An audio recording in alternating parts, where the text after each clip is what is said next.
Hi. I think often when we work out, we become a little fixated on a particular part of our body. Oh, my bum's not toned. My stomach is weak. Um, I just don't have the tone I used to have as I age, or the musculature. And that is, those are normal processes. So we work against that. I think the most significant issue comes from having weak abdominals and then having your back continually overworking to compensate for the lack of strength in the front of your core. So we're going to do a little series for abdominal strength. I'm not sure if I've posted this, but this is a way to get at those abs. And I've come to realize in the years of teaching that unless we get those weaker muscles to fire up and start working, we can't transfer the work. So if your front of your shoulder and your pecs are extremely tight, you could pull on them all day long. But unless there's an active muscle for the work to transfer to, you're not going to have much luck maintaining any sort of release. So when it's the front of the shoulder and the pec that's overworked, we attack that back of the shoulder, rear delt, and the back muscle that is part of the rotator cuff subscapularis with specific exercises to start strengthening this so the curve reduces in the back of the shoulder. So we're no longer like this with the head forward. We want to bring the head back and bring that shoulder into a very active work situation where the back of the shoulder is effectively supporting the front of the shoulder, and it's working as hard as we need it to allow us to reduce the tension here. With the abdominals, the back and the front of the body work in tandem. So one of the most simple starts we can do for abdominals are two exercises. First, we're going to do passive rotation. The hands go slightly out from the hips. I call that 45 if being at the shoulder was 90 and by the hip is 0. Let's go to that 45. And you're just going to let your knees go to the side. So my knees go to the right side. I don't drop them. So if I were to drop my knees, I would come more into a stretch. What I'm asking my body to do here is I'm asking my lower rectus abs and my obliques, which are kind of those waist hip hugger muscles, to hold the weight of my legs. Now, to move them to the other side, I'm going to use a breath that will activate the deep transverse abs just above the pubic bone, those deep abdominals that are often weak in most of us. So I take a breath in and I blow the air out hard. And what that does is it allows my back to come down and my abs to tense so that the weight of the legs move with little to no effort and with no swinging motion. So I'm on the left, breathe in, blowing out hard. So you see that push here, all the way to the right, breathe in, blow out hard, and so on. Last two. And last one. So that is a good way to sort of just wake this up a little and activate the transverse abs. Now we're going to move up to the upper rectus abs. So these are the abs that create flexion in Pilates.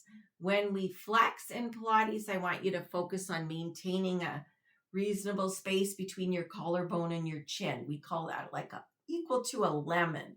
If you're pulling here, you're pulling on the back of your neck. So keep the front of the neck soft and open. We also don't want work in the front of the neck.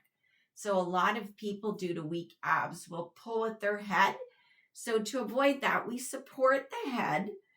And when we support the head, so I'll show it on the camera side, that elbow points to the ceiling. When the elbows are out here, it's likely you're tensing here and lifting.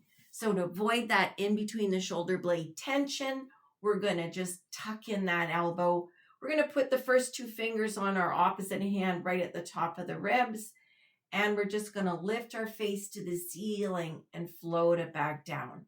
Again, I don't want you to drop the weight and then pull it up, because that first little movement is where there's a lot of effort, and that can lead to a little cheat, such as pulling through the neck. So we just create this little weight load with our head and our arm, and we hover close to the floor, and we come right back up. And then we do equal numbers on both sides.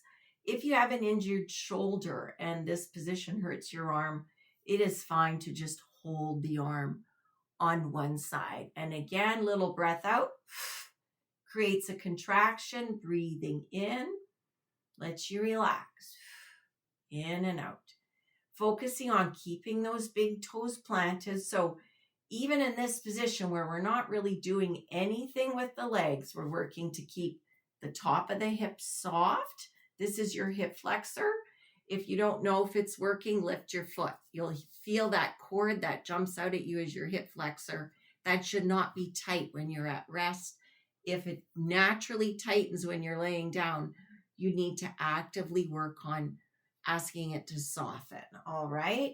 And so soft hips, big toe anchors my feet, and my heel is the one that can create a little pressure.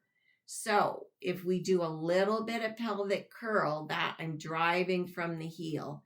So the minute I lengthen my back by pushing with my feet, you can see my pelvis rocks this way.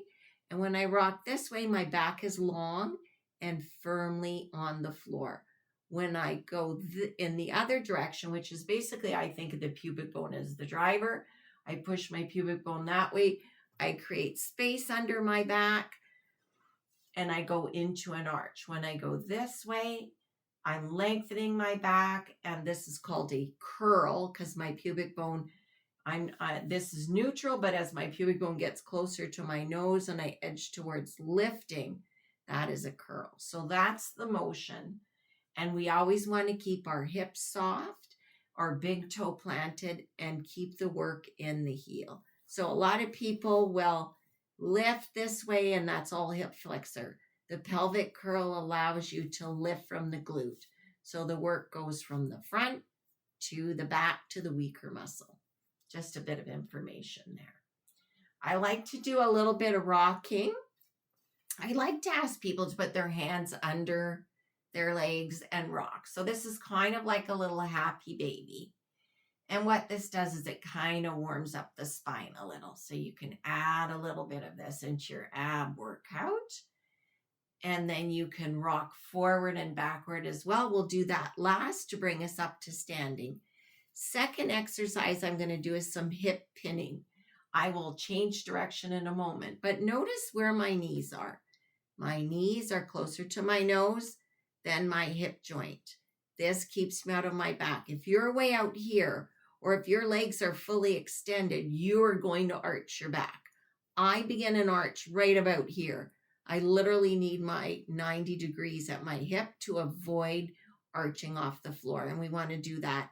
That is our primary goal here. So we're going to bend the knees, which allows most people who don't have full extension in the hamstring to actually get their knees closer to their nose than their hip. My feet are going to hug one another, and I'm going to draw a little smile on the ceiling. It looks like this from the side. So I hold that foot position and leg position. I don't open my hip joint up. You want to hold this angle the whole time. This angle doesn't change. So you go to the right hip and to the left. You don't go out too far or you're going to strain into the back. So you only want to feel a little tiny bit of work here.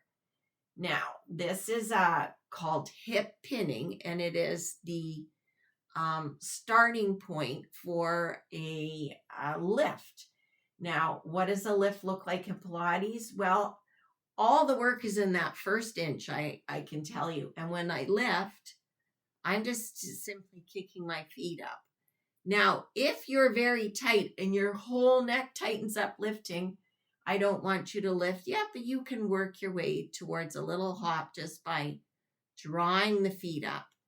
In that first inch or 2 inches, you will feel the transverse abs. Again, it's like a smile above your pubic bone. They will start to do the work for you, which is excellent. So you're tapping into those low transverse abs and you're working with your hip flexors. The full range of movement as you get stronger, bringing the arms in close so you can push off your hands a little. You would lift and come all the way down.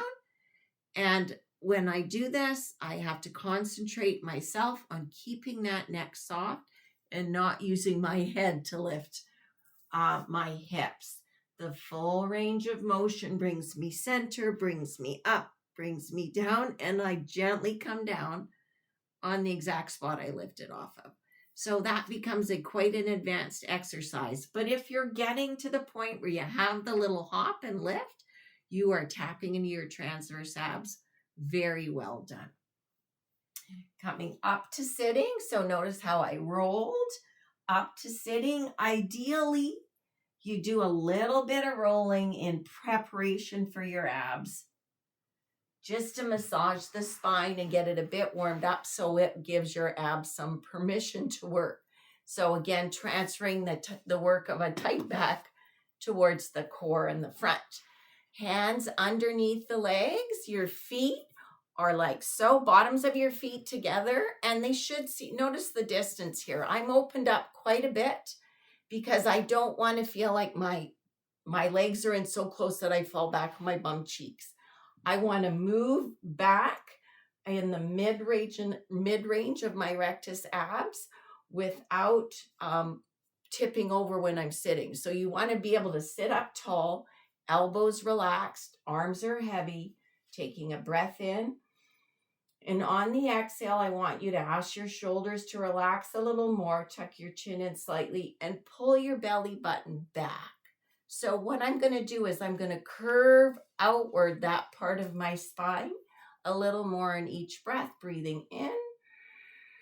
Exhale, rest the shoulders, pull the belly button in. And again, rest the shoulders, pull the belly button in. Breathe in. And again. So you'll get to a point where you don't have any more stretch.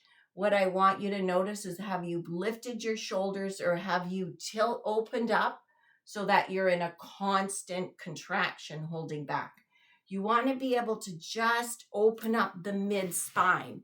So you could go back further, but what I'm using is my lower abdominals. So to get at that mid-range, you kind of want to keep the movement very small, progress very minimally with each breath, relaxing the shoulders, moving your belly button towards your back without opening the chest. So the curve is here. Once you open your chest, you are changing where you're working. All right, good to note. And those are a couple of my absolutely favorite abdominal exercises. I have one more for the obliques, which can be done in different phases. So if I'm going to keep it as gentle as possible, I would ask that you simply put one hand behind your head and you reach across. And you come down and you reach across. So the important thing is you don't shorten your left side when you're going from right to left. You're trying to reach up and over towards that opposite knee. So that is the base for this exercise. As we work a little more intensely, we extend. So my left leg is extended, my right knee's bent, my left hand goes underneath my left hamstring as a support. My right hand is going to do a little bit of a pumping motion to lift by reaching over my head. I take a breath in, and on the exhale, I come up and I rotate. And notice my little bend in my knee. That is because I've had surgery on this hip, and my hip flexor always will work a little too quick. So by supporting the leg and bending the knee, I'm trying to keep that hip soft. Now my hip is soft, good thing to check when you come up. If you try and hold the leg in extension, you are going to feel the hip flexor. So this keeps me out of my hip. All right, I take a breath in, I lift, I come up, and notice how I rotate so my shoulders face the camera. So I'm literally coming from here to here on the left. Breathe in, blow out, and rotate. Good. And it pretty much looks identical on the other side. I never recommend that you do something on one side and not the other side. Coming up and rotate. And this side, my leg does not need to bend. I can totally lift like this and use that hip flexor, but I don't recommend it. Our hip flexors are often tight. They shorten when we sit.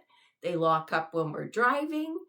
And they don't get a chance really to soften unless you're very conscious about keeping them soft. So that's a good bit of homework. When you're sitting in a chair, it's the same rule with the knee and the hip. But when you're sitting, what you want to have is your knee lower than the side of your hip from here. So when I'm sitting this way, my knee and my hip are on the same parallel. If you're in a crappy office chair, you're likely sitting like this with your knees up, which all day is shortening your hip flexor, making those glutes lazy and not work and pulling on your back. So the side of your knee should be lower than this part of your hip. So that means your seat pan has to come down a little. So if something is pressing quite firmly on your hamstring, it's likely contributing to that locking of the hip flexor. Just a little homework. So check how you sit in your chair and how you drive in your car going forward, and we'll see you soon.